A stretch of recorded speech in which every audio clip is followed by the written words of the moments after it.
Even years after recovery, individuals who once struggled with alcohol or opioid addiction can relapse, especially during stressful times. Researchers at Scripps Research have now identified a specific brain region involved in stress-induced oxycodone relapse. Their findings not only shed light on the mechanisms behind relapse, but also explain why the drug Suvorexant is effective in reducing relapse rates. Relapse is a significant challenge for those with alcohol use disorder and opioid use disorder. Stress is a major trigger for relapse, making it crucial to understand how stress affects the brain.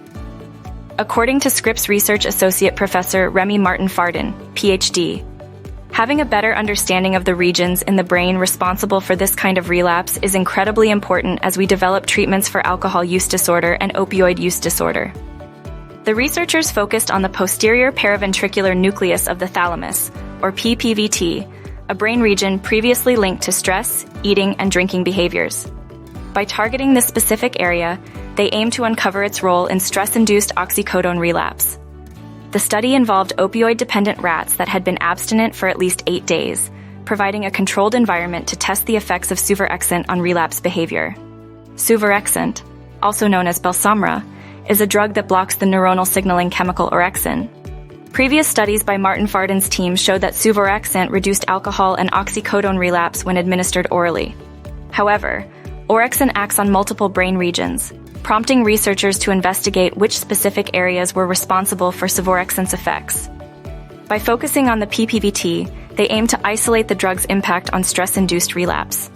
In the experiment, the researchers developed a system to expose only the pPVT to Suvorexant, rather than administering the drug orally.